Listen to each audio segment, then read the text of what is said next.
नमस्कार दोस्तों, study IQ में आप सभी का स्वागत है। मेरा नाम है डॉक्टर महिपाल सिंह राठौड़ और आज इस वीडियो में हम चर्चा करेंगे भील प्रदेश राज्य की मांग के बारे में।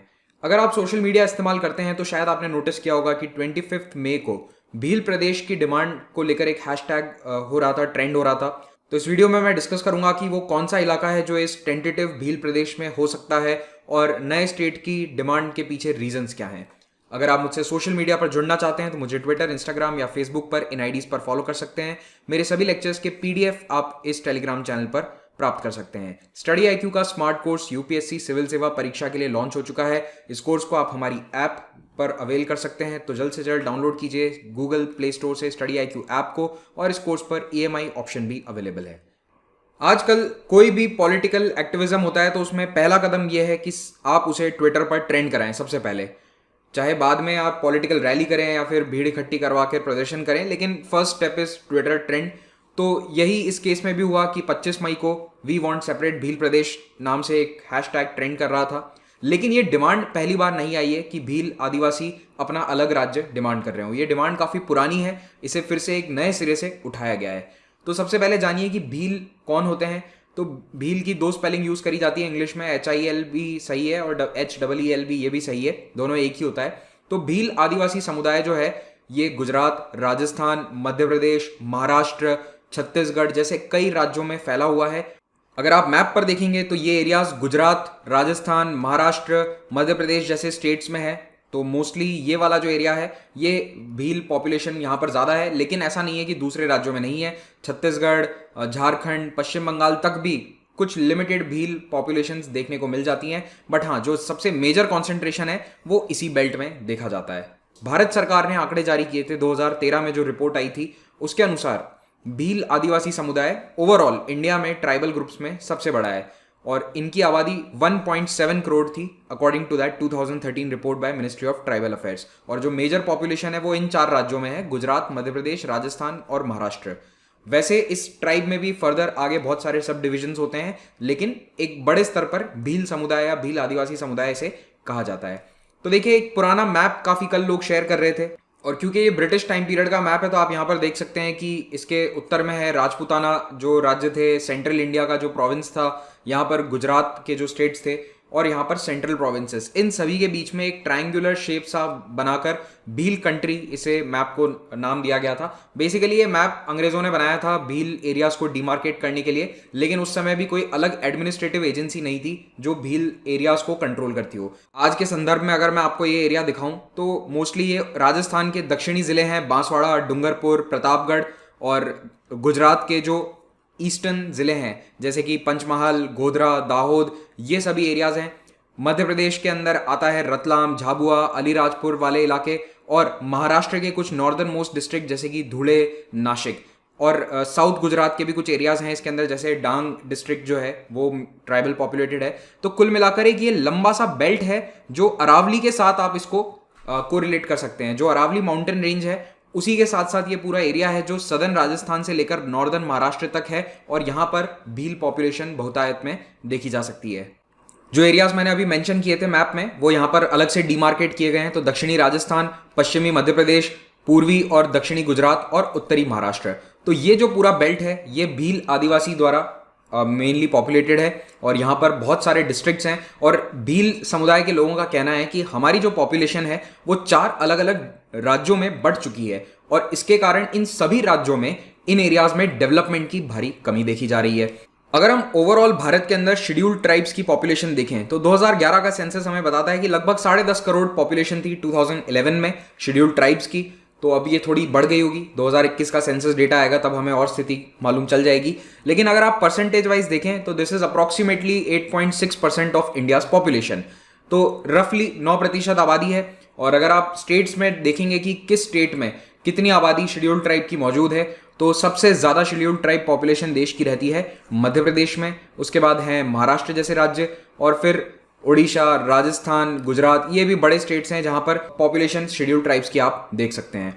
तो इसीलिए इन्हीं राज्यों में एक टेंटेटिव भील प्रदेश की जो डिमांड आ रही है वो इस शेडेड पोर्शन से आ रही है कि ये जो एरियाज हैं इन चारों स्टेट से निकालकर एक अलग राज्य बना दिया जाए, भील प्रदेश उसे नाम दिया जाए, ताकि यहाँ पर डेवलपमेंट बेहतर तरीके से हो सके।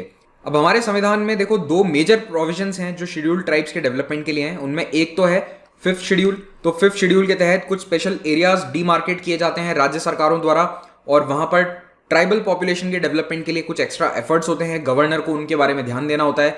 तो ये जो सारा शेडेड एरिया आपको दिख रहा है ये मोस्टली फिफ्थ शेड्यूल में आता है। मैं ऐसा नहीं कह रहा कि सारा एरिया आता है, लेकिन राजस्थान और गुजरात जैसे स्टेट्स में तो ज्यादातर फिफ्थ शेड्यूल में एरियाज ये आते हैं। दूसरा बड़ा प्रावधान है आर्टिकल 342 यानी आर्टिकल 342 के तहत शेड्यूल लिस्ट बनाई जाएंगी ट्राइब्स की, और इन लिस्ट को अपडेट किया जाएगा, रिवाइज किया जाएगा समय समय पर। और इन लिस्ट के अंदर जो ट्राइब्स मेंशन्ड है उनके डेवलपमेंट के लिए स्पेशल प्रोविजंस राज्य सरकारें या केंद्र सरकार बना सकती है। लेकिन एक इंपॉर्टेंट बात यह है कि जो ये शेड्यूल्ड लिस्ट होती हैं ये स्टेट वाइज होती हैं, लेकिन इन शेड्यूल्ड लिस्ट में सबसे बड़ी समस्या यह है कि जो राज्य सरकारें बेनिफिट देती हैं वो उन्हीं के एरिया तक सीमित है। तो अगर मान लो कि राजस्थान के अंदर भील कम्युनिटी को शेड्यूल्ड ट्राइब के अंदर स्थान मिला हुआ है, तो यहां पर जो भी राज्य सरकार बेनिफिट देगी वो उस व्यक्ति को उत्तर प्रदेश में नहीं मिलेंगे। अगर वो उत्तर प्रदेश शिफ्ट कर जाता है ड्यू टू सम जॉब या फिर किसी भी अन्य कारण से, तो उत्तर प्रदेश में या फिर हरियाणा राज्य में उसे वो बेनिफिट नहीं मिलेंगे। तो कुल मिलाकर स्टेट टू स्टेट वेरी करता है कि बेनिफिट क्या मिल रहा है। और क्योंकि ये जो एरियाज हैं ये कई सारे स्टेट्स की बाउंड्रीज के आसपास है, तो यहाँ पर माइग्रेशन काफी कॉमन है। जो वर्कर्स हैं वो फैक्ट्रीज में या अन्य बिजनेसेस में काम करने के लिए इन एरियाज से माइग्रेट करते हैं to the industrial centres like Mumbai, Surat, Vadodara, Ahmedabad. इन शहरों में पलायन काफी होता है, लेकिन अगर राज्य बदल जाता है तो उन्हें अपने स्टेट के बेनिफिट्स वहां पर नहीं मिल पाते हैं। इसके अलावा और भी कई कारण हैं कि अपना अलग राज्य डिमांड किया जा रहा है। एक बहुत बड़ी पुरानी डिमांड ट्राइबल्स की हर एरिया में रहती है भारत में कि कई डेवलपमेंट प्रोजेक्ट्स के कारण, डैम बनाने के कारण, मिनरल्स माइनिंग के कारण उन्हें अपनी जमीनों से बेदखल कर दिया गया था।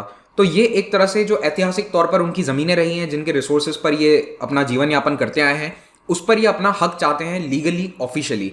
और ये डिमांड राजस्थान, मध्य प्रदेश, गुजरात के ट्राइबल बेल्ट्स में ज्यादा देखी जा रही है, क्योंकि आप देखेंगे कि ये जो सारे एरियाज हैं ये मोस्टली इन राज्यों में सबसे पिछड़े हुए जिले हैं। अगर आप कोई भी डेवलपमेंट का पैरामीटर उठा के देख लो, अगर आप इन राज्यों को बिलोंग करते हो तो आप ये बात जानते ही होंगे, फैक्ट आपके सामने होंगे। आप मैटरनल मोर्टेलिटी के आंकड़े देख लेना इन राज्यों में, इन डिस्ट्रिक्ट्स के, वो आपको पूरे स्टेट में सबसे कम मिलेंगे। तो डेवलपमेंट के हर पैरामीटर पर राज्य सरकारें इन एरियाज में फेल हो रही हैं। और जितने भी कॉन्स्टिट्यूशनल सेफगार्ड्स हैं या फिर जो कानून बनाए गए थे उन्हें ढंग से इंप्लीमेंट नहीं किया गया है। तो फिफ्थ शेड्यूल एरियाज के अंदर डेवलपमेंट वैसे ऑन पेपर देखो तो बहुत अच्छे से होना चाहिए, लेकिन उसको सीरियसली कई सरकारें नहीं लेती हैं। इनफैक्ट आप देखिए कि जो गवर्नर को रिपोर्ट बनाकर भेजनी होती है राष्ट्रपति को, वो भी रेगुलरली नहीं भेजी जाती है अबाउट दीज शेड्यूल्ड एरियाज। पैसा यानी कि Panchayati Raj extension to scheduled areas act, उसको भी ढंग से इंप्लीमेंट नहीं किया गया है। एक जनरल लैक ऑफ डेवलपमेंट है। फॉरेस्ट राइट एक्ट जो 2006 में लाया गया था, उसके तहत भी सारे लीगल अधिकार, कानूनी अधिकार जंगल में रहने वाले लोगों को अभी तक नहीं मिले हैं सभी जगह। कई जगह इसका अनुपालन अच्छे से हो रहा है, लेकिन कई स्टेट गवर्नमेंट्स अभी भी एफआरए को लेकर सीरियस नहीं है। समय समय पर इसके अवहेलना की न्यूज आती रहती है।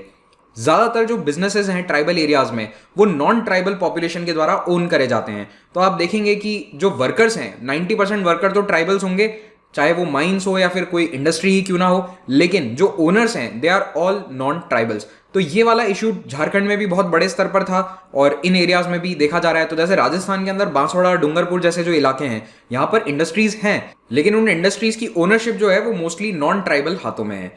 तो यहाँ पर ट्राइबल्स का ये कहना है कि इस एरिया के जो रिसोर्सेज हैं, हमारे जंगल जमीन के जो रिसोर्सेज हैं, डैम बनाए जा रहे हैं, चाहे वो माइंस हो, मिनरल्स हो, पानी हो, ये सब हमारे डेवलपमेंट के लिए इस्तेमाल किया जाए, उसके बाद दूसरे इलाकों के लिए इस्तेमाल किया जाए। जैसे राजस्थान और नॉर्दर्न गुजरात में जो जितने भी डैम्स हैं, माही नदी एटसेट्रा पर, उनका पानी जाता है गुजरात के बड़े शहरों को, मध्य प्रदेश के शहरों को।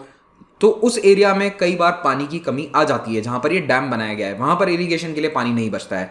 तो ये जो रिसोर्सेज का इस्तेमाल हो रहा है सरकारों द्वारा, बिजनेसेस द्वारा, इससे ट्राइबल एरियाज का डेवलपमेंट ज्यादा हो नहीं पाया है। अब ये डिमांड जो है कि अलग राज्य बनाना है, ये पिछले 3 सालों में थोड़ी सी और प्रखर हुई है, क्योंकि एक नई पार्टी बनाई गई है राजस्थान और गुजरात में, जिसका नाम है भारतीय ट्राइबल पार्टी। सन 2017 में जब गुजरात में विधानसभा चुनाव थे, उससे कुछ ही महीने पहले ये पार्टी बनी थी और गुजरात में ये 2 सीटों पर चुनाव जीत गई थी। और राजस्थान में भी जब 2018 में चुनाव हुए थे, उसमें भी 2 सीट ये राजस्थान लेजिस्लेटिव असेंबली यानी विधानसभा में जीतने में सफल रही। तो दोनों ही राज्य, गुजरात और राजस्थान में, इनके पास असेंबली में अब रिप्रेजेंटेशन है और इनकी कोशिश है कि धीरे धीरे और सीट्स पर अपने कैंडिडेट्स को लड़ाकर जिताया जाए और पॉलिटिकल डिमांड्स जो है भील प्रदेश की या फिर जो अन्य डिमांड्स हैं रिगार्डिंग डेवलपमेंट, उन्हें पूरा कराया जाए। तो भारतीय ट्राइबल पार्टी का एक चुनावी मुद्दा हमेशा से यही रहा है कि हमें भील प्रदेश एक अलग राज्य चाहिए। अब फाइनली आप लोगों के लिए एक इंपॉर्टेंट क्वेश्चन है, कमेंट में आपको आंसर करना है। कौन से आर्टिकल के तहत नया राज्य बनाया जा सकता है, ये आप मुझे बताएंगे। अगर आप पॉलिटी पढ़ रहे हैं तो आपको ये बात अच्छे से मालूम होनी चाहिए कि कौन सा आर्टिकल है संविधान का जिसके तहत नया राज्य बनाया जा सकता है और ये पावर किसके पास है, ये भी आप कमेंट में बताइएगा। Thank you very much for watching this, have a great day.